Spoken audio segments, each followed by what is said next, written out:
$20 an hour. That's what Marcus thought he was earning on Fiverr. Copywriting, product descriptions, email sequences. He set his rate at $20 an hour, felt solid about it. But when he actually sat down and did the math after 3 months, his real hourly rate was $9.20. $9.20. Below minimum wage in 14 states.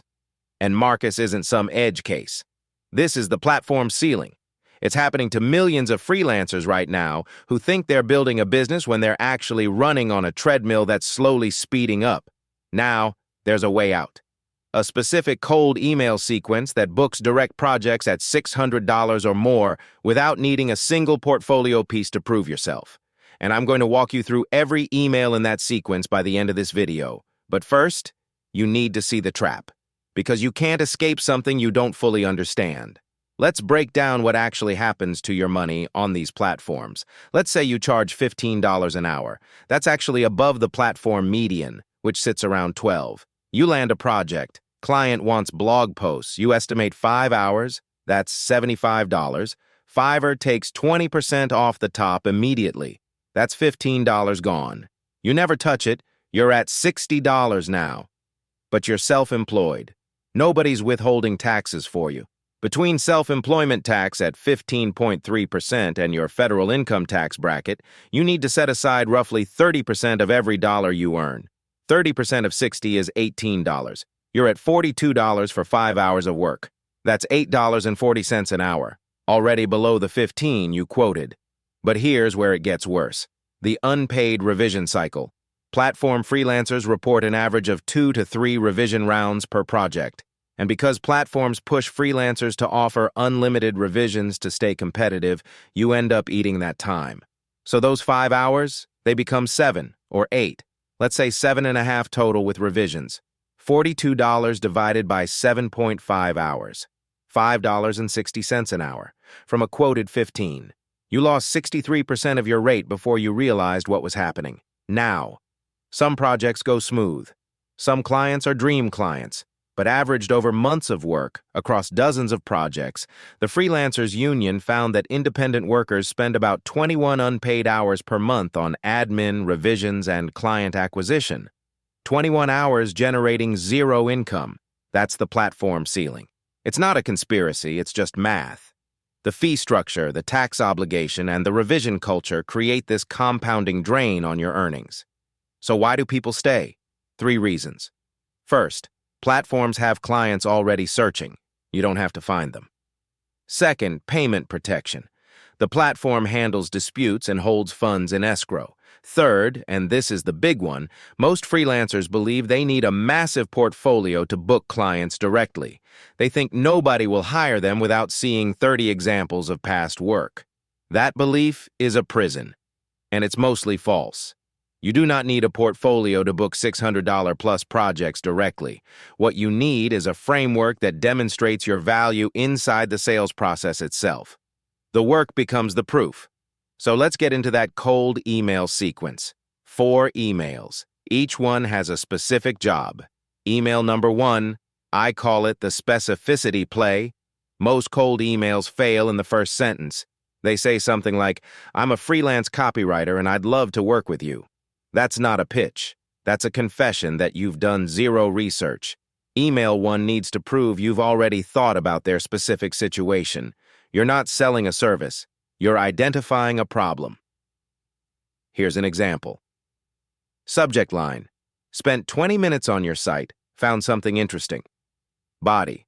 I was browsing your Shopify store this morning. Your product photos are strong, but every description follows the same template. Your leather goods section doesn't mention craftsmanship details that separate handmade from mass-produced. I rewrote your heritage duffel description as an example. It's below. No charge, no strings. If it's useful, I'd be open to discussing your full catalog. That's it. Short, specific. And here's the key. It includes actual work product, not a promise of work. The work itself. This is why you don't need a portfolio. The sample is the portfolio. Customized for them, relevant to them, generated without a single past client. Email number 2 goes out 3 days later if no response. This is the value stack. You do not repeat your pitch. You add new value. Example, I noticed your competitor Westward Leather just updated all their product descriptions with detailed sizing and material info. They're now ranking for several long-tail keywords your store isn't targeting. Happy to share which keywords if it's useful. You're giving them competitive intelligence. They can verify it in 30 seconds. And when they do, they realize you actually know what you're talking about. Email number 3, the case study alternative. Goes out 4 days after email 2. Since we're working without past clients, we use a hypothetical case study built on industry data. Subject: what a 200-word change could do for your conversion rate. Body: optimized product descriptions typically increase add-to-cart rates by 15 to 25% based on standard e-commerce benchmarks. For your heritage duffel at $340, that's roughly 5 to 8 additional sales per month from organic traffic alone. Quick revenue breakdown below. If the numbers interest you, I have 10 minutes this week to chat. You're using public data, industry benchmarks, and basic math. No portfolio required. Just research and a calculator. Email number 4, the respectful close. 1 week after email 3. Subject: closing the loop. Body: I've sent a few ideas your way over the past couple weeks. I know you're busy. If improving your product descriptions isn't a priority right now, totally understand. I'll cross you off my list. If it is something you'd like to explore, I have bandwidth for 1 new project this month. Just reply here and we'll find 10 minutes. That's the sequence. 4 emails. Value first, ask second. Now let's talk ROI. You send this to 20 potential clients. Total time investment: 4 to 5 hours of research and writing. A reasonable response rate for highly targeted outreach like this is 15 to 20%. That's 3 to 4 replies. If one converts at $600 minimum, your acquisition hourly rate is $120. Compare that to the $5.60 from our platform example. That's a 21 times difference, 21 times. And this scales. Once you've built the framework, you adapt it for different niches, different services. Graphic designers send a rough sketch in email 1. Video editors send a 30-second rough cut. Web developers send a code snippet that fixes a specific bug on the client's site. The principle stays the same. Demonstrate value before asking for payment. Show, don't tell. Let's zoom out. Platform freelancing has a hidden cost structure that quietly eats 60 to 70% of your quoted rate. The 20% platform fee, the 30% tax obligation, the unpaid revision cycles that inflate your hours.